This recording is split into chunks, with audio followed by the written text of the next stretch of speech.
Namaskar, beautiful souls. Namaskar. Today we will be talking about Sunday. Sunday, the day of the sun.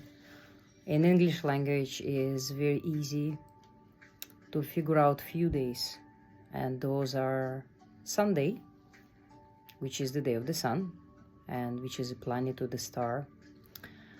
And the other day is a Monday, which is a moon day. Another day is a Saturday, which is the day of a Saturn. The rest of the day is higher to figure out. In different languages it means different. In some languages it means exactly what it's supposed to mean, the day of that planet.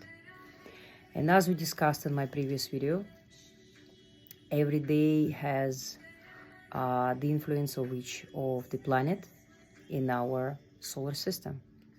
Now, sun is not a planet, as we know, it's a star, but it's still a very important object in our life. Without sun, life would not exist on this planet, or maybe would exist in a different form, not in the form we know now. And as you see at the back behind me, there is a beautiful tapestry with a park or a forest or woods with a beautiful sun coming through branches.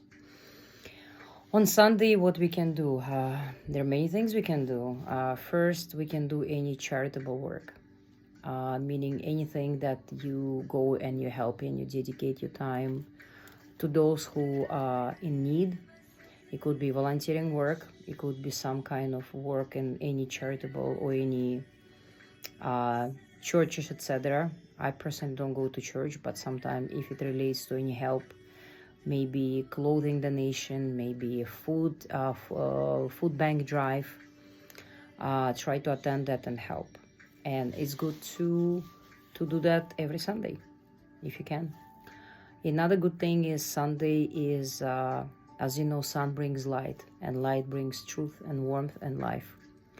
And it's good to dedicate that day, or at least few hours on Sunday, to your spiritual growth, such as reciting mantras, thinking about, if you have a business, thinking about your business growth, contacting some important people if it's appropriate to contact them on Sunday. Sunday is one of the best days, because on Sunday, in a long time ago in the history, they used to do different type of coronations and different type of activity for royal families and for the hierarchy. What else? So as you see, I'm wearing, it's kind of a burgundy, beautiful color. It's one of the beautiful dress I have. So burgundy represents sun. And you know, when you look at the sun, we see yellow. And if on the average person, if you ask, what color is the sun? And they will say, yellow. But the true color of the sun is actually blue, right? We only see some spectrum. We don't see all spectrum of the sunlight, which is, I guess, it's okay, because otherwise probably our cornea would be damaged. What else? I have my notepad here. I will also highlight the mudra for the day, and the mantra for the day is Om Hrim Suryaya Namaha. Om Hrim Suryaya Namaha.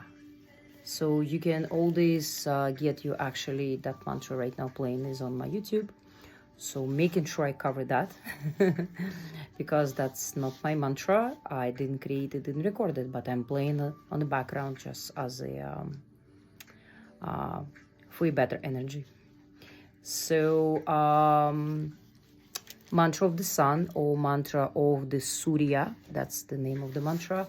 The mudra of the day for our hand gesture, as we discussed before in my previous video, each finger represents a different element, as a earth, as a metal, as a air, as a space, and so on. So in today's we're gonna do a mudra that looks like this. So obviously both fingers, right? I mean both hands.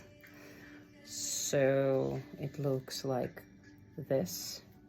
Now if you put your thumb on the middle part of your ring finger, that will be the sun mudra.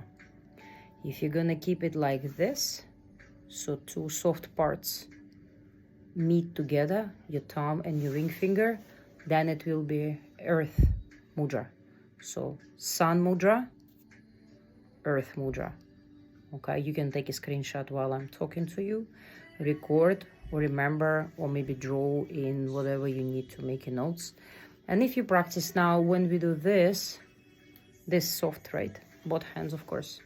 What we do is we harmonizing and balancing our energy in our body, okay? Now, when we do this on Sunday, meaningful and mindful, both hands, the best way if you do it with a sunrise, if the weather permits.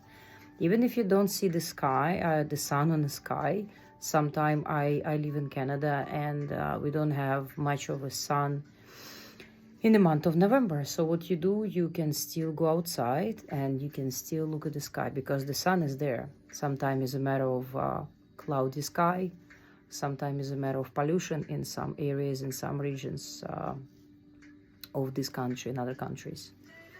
But you still, nobody prohibits you to meditate, do mantra, recite, do mudra and recite mantras, because it will still bring you that energy of the sun.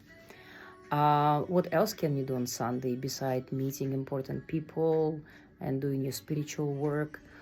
Sunday we usually associate with a day of slow, leisure, lazy activities, such as some people prefer lie down on a couch all day and just watch Netflix. Aren't you? Some people go and do yoga, which is excellent on Sunday. It's good for your body and mind. And another thing we can do is we can go for a picnic with our family or friends or loved ones, or even by ourselves if you prefer so. And the best location for the picnic on Sunday would be something in the woods, like something behind me. You see there is no water, just woods. I'm actually, after I speak to you, I'll probably go to that woods and just spend a little chunk of my Sunday there. Okay. Anyway, I'm joking. Yeah, so any picnic that you can spend either somewhere on a highland. So highland meaning any kind of a hill or any kind of could be rocks if you live near mountains, if you are, for example, from British Columbia in Canada, or if you are somewhere in Las Vegas and you can go to the desert near the mountains, beautiful. If you don't live near the mountains and there is a nearby forest or park, go there. But try not to spend your Sunday near water, because that will go against the kind of sun energy, okay?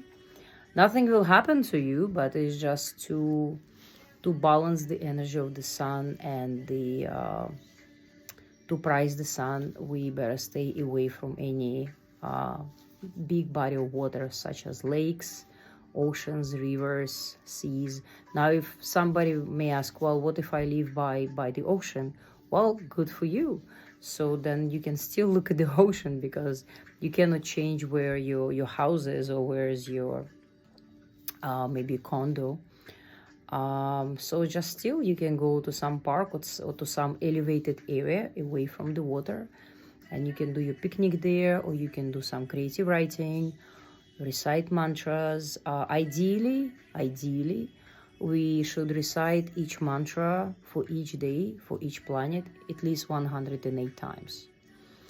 Some say, some sages and some gurus and people that are dedicate their entire time and entire life for spirituality, they suggest, if you really want to achieve and make mantra or certain mantra, such as mantra to green Tara or red Tara, you can actually YouTube it and find out what are those.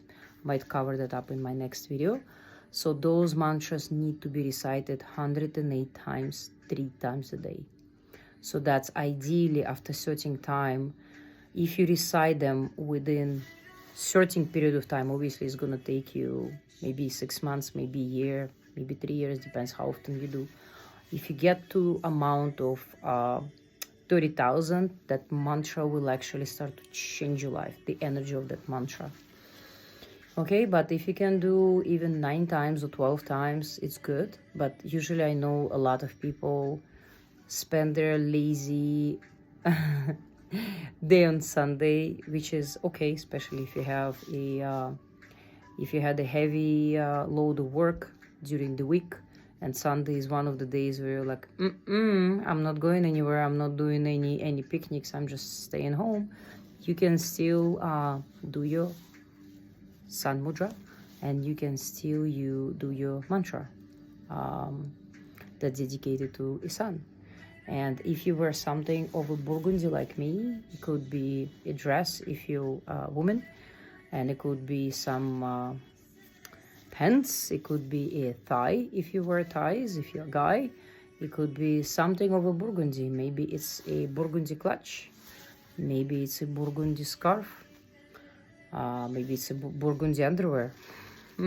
As long as it's something of a burgundy, and you will celebrate and represent that energy of that planet, of that star, and of that big father of us. Because a long time ago they used to believe that sun is one of our gods and one of our creator, right? And they used to worship sun. And in this day and age, some religions, some group of people, they still greet the sun every morning and say, thank you for giving me life, thank you for giving me energy, thank you for giving me light. And I think it's not gonna hurt you if you're gonna do that. So anyway, all loving souls, namaskar. Let's be love and light and wisdom with you always, and I'll see you in my next video.